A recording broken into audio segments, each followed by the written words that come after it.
Tapon muna tayo ng basura. Tuesday po ngayon. Dito po kasi sa lugar namin or kahit saan naman dito sa Japan, may araw ng tapunan ng basura po. So dito po sa amin, Tuesday, Wednesday, and Friday. Every week po yan. Yun yung araw na pwede po kami magtapon ng basura sa tapunan. Tuesday, Wednesday, Friday, yun yung mga burnable na basura. Katulad po nitong dala ko ngayon. Tapos ibang araw po yung tapunan ng basura kapag non-burnable or kahit yung mga malalaking gummy, ibang araw din po ang tapunan nun. Bawat lugar dito merong mga tinatapunan talaga, tamang tapunan talaga ng basura. Katulad po nito sa amin, ito po yung itsura ng tapunan ng basura. Dito tinatapon yung mga nabubulok, and dito naman tinatapon yung hindi nabubulok. So dahil hindi po araw ng tapunan ng hindi nabubulok ngayon, ito lang ang may mga basura ngayon.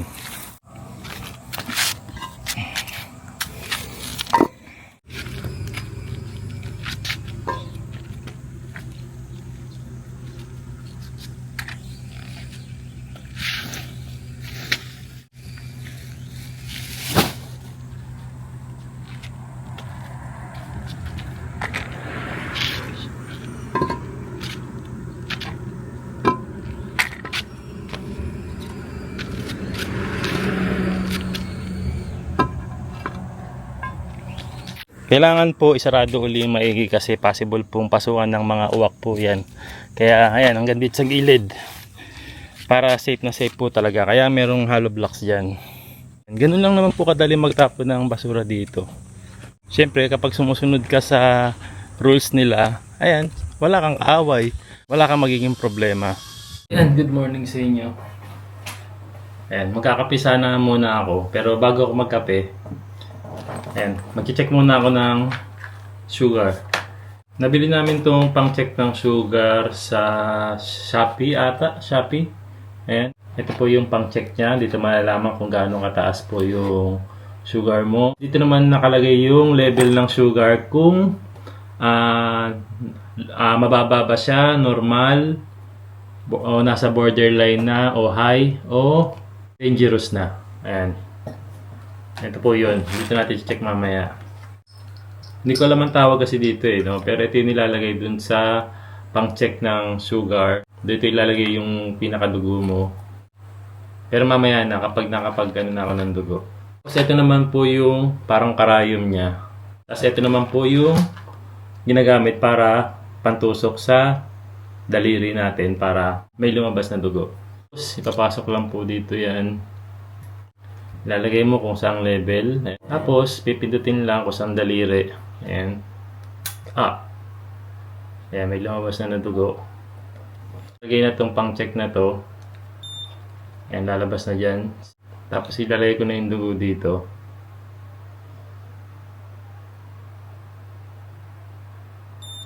Ayan. 6, 5, 4, 3, 2. Ayan. Ito na yung resulta nung sugar level ko. Ayan. Nasa 5.0. Nasa 5.0 po yung level ng sugar ko. 5.0 na under siya ng normal level. So, nasa normal po yung aking sugar. Kahit na nasa normal tayo, lagi pa rin mag-iingat no, sa pagkakain ng matamis. Kumakain naman po ako ng matamis pero siyempre limited lang din naman ako kumain ng matamis. Ayan, kape tayo.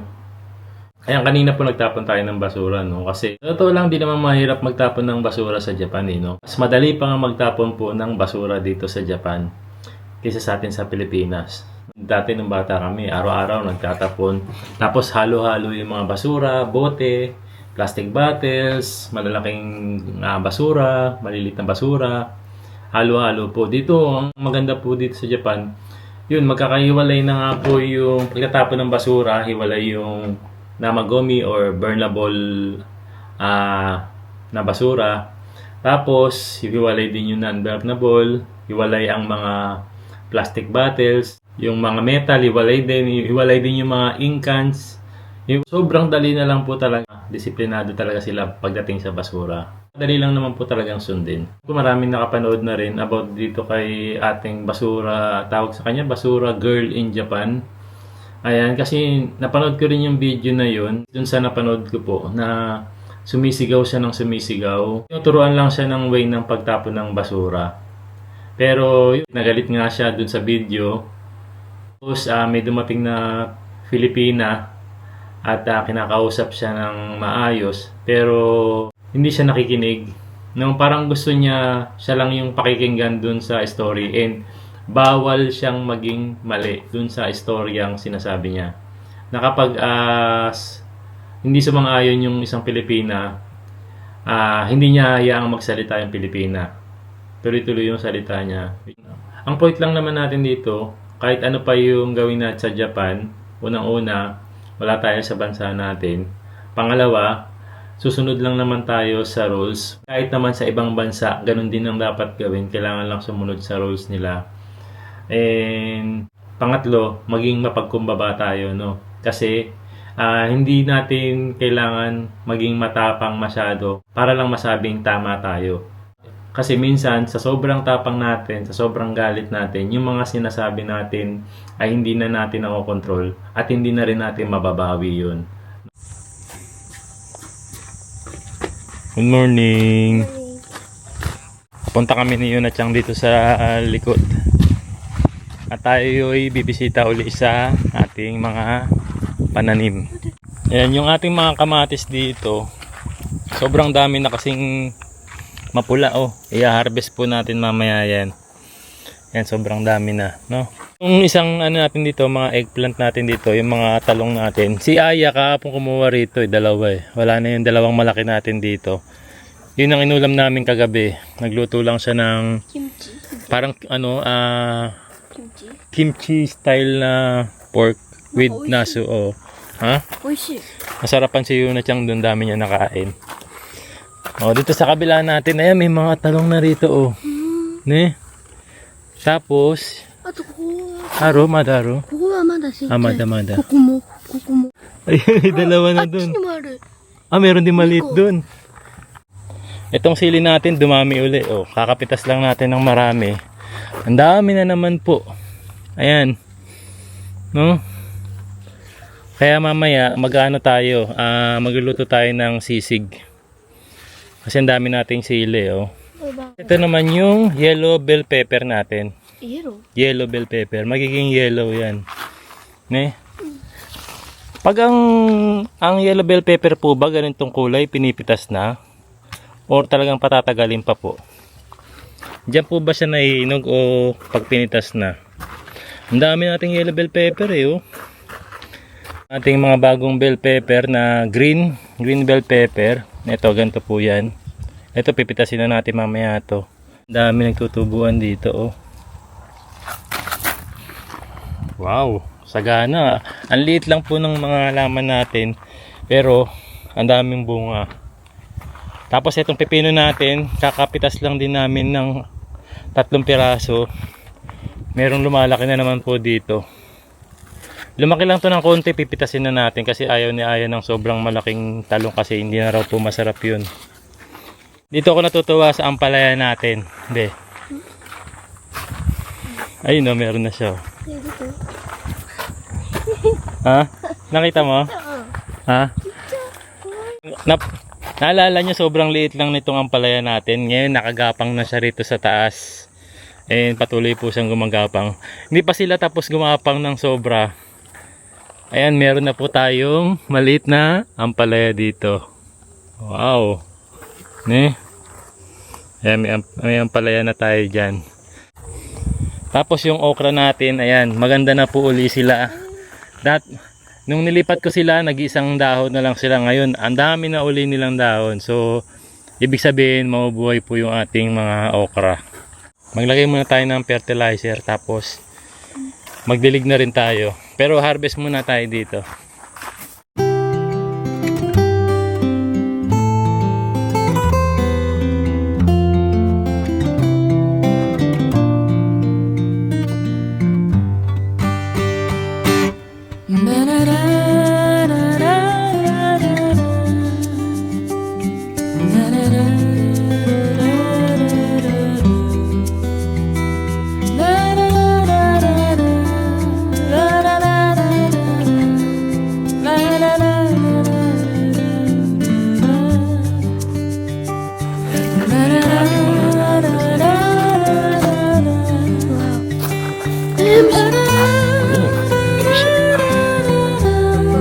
Ay!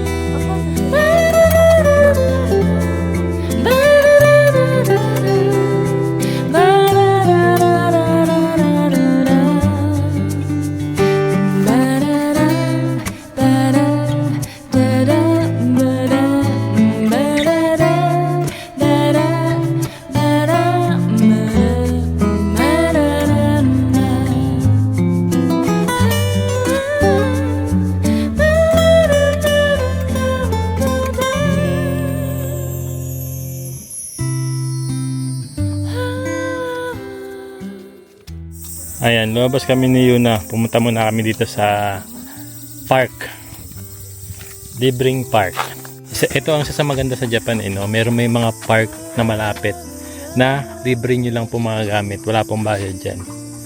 So,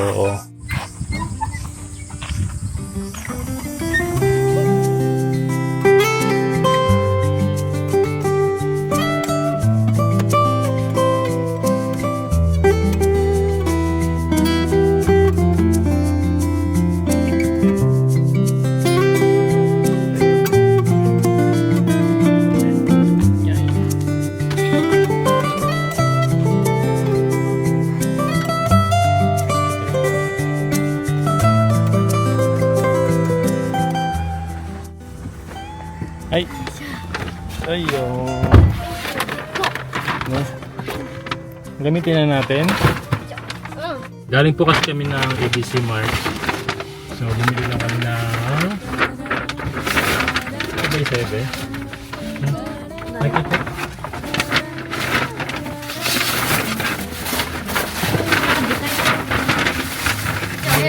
Sa akin ba yan? Sa'yo. Ayan, bumili po kami ng ay, wala pa. Sandals. Ayan.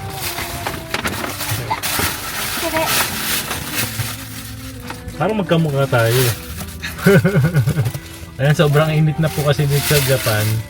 So, minsan, mas gusto namin nakachinelas lang. Kaya sabi ko, binili lang tayong sandals para rock po siyang gamitin. Eh, yan, gamitin na rin namin agad ni Yuna dyan kasi pupunta pa kami ng Iyon. Kain kami ng ano dun. Gawin mo? Oh, ima. So, mura lang itong binili namin. Yung mumurahin lang din na maganda na yung klase niya. Ayan. Nasa 3,000 yen. Yung kay Yuna dyan nasa 2,000 yen lang. Sa ABC Mart. Yasui yun eh. Nakita mo na yung pan-swimming mo? Ayan pala eh. Oh. Scarlett ha, pagod si Yuna Chang. Meron siyang swimming class today. Pahinga ka muna ha. Maya alis din sila Aya. Inaantay lang natin si Aya galing sa work. Tapos iatid na daw niya si Yuna Chang sa swimming class. Ayan. So ako naman magluluto na po tayo ng hapunan. So dahil nga po marami tayo ditong sili, ayan, may mga sili tayo dyan. Marami tayong sili, gagamitin natin to. Magluluto po ako ng sisig. Ayan, meron tayo ditong tenga ng baboy. Ayan, Mimi. Nagulat si Yuna Chan. Nakakita ka na ba ng Mimi ng baboy, be? Mimi ko. Dali, papakita ko sa'yo. Yan na. What?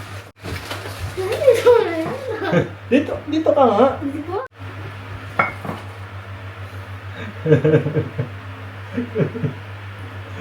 Paru-paru mitai. Paru-paru mitai.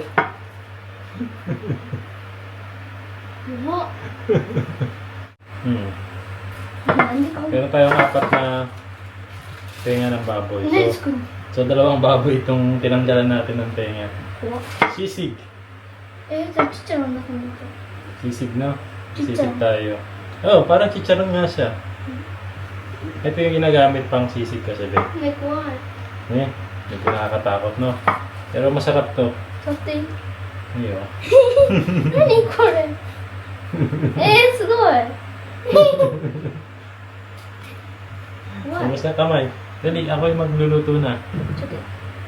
Gabat din swimming class. Why?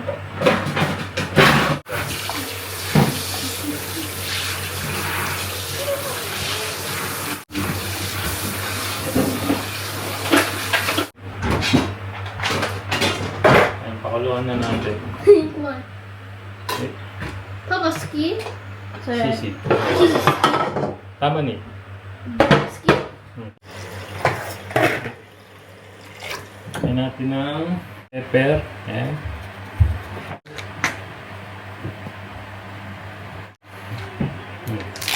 Laurel.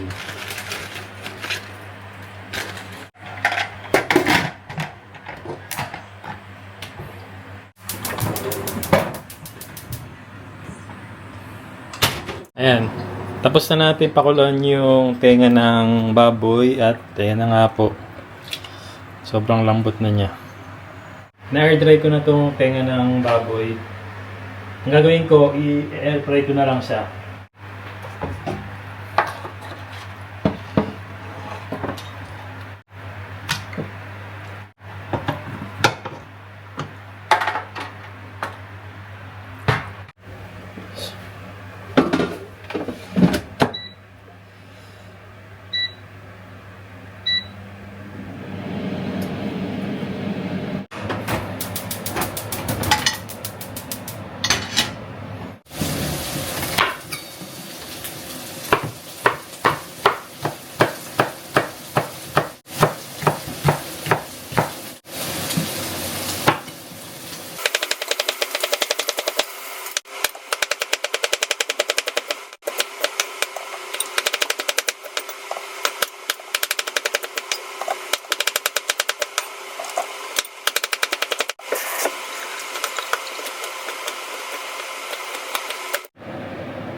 Ayan, siyempre hindi natin pwedeng tapusin to nang hindi natin tinitikman. Next time kung magluto ng ganito na liver spread yung ginamit ko, usually talaga atay ng manok. Tapos naglalagay din ako ng mayonnaise. Ngayon walang mayonnaise, ang nilagay ko naman liver spread. Okay, tikman natin.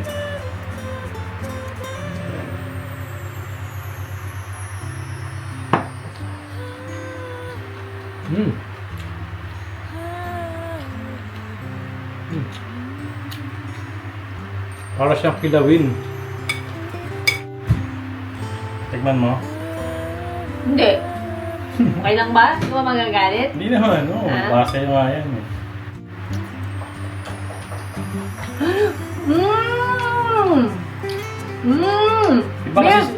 Iba kasi yung way na to ngayon, mga di wala siyang mayo. Ibang way? Saan nagpunta? Hindi dito pa rin. Wala lang mayo. Honest review.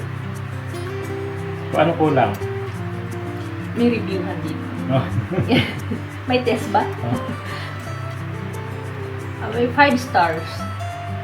Hanggang ilang star ba yan? 5, di ba? Usually. Hindi nga, gusto mo. Oo nga, masarap nga.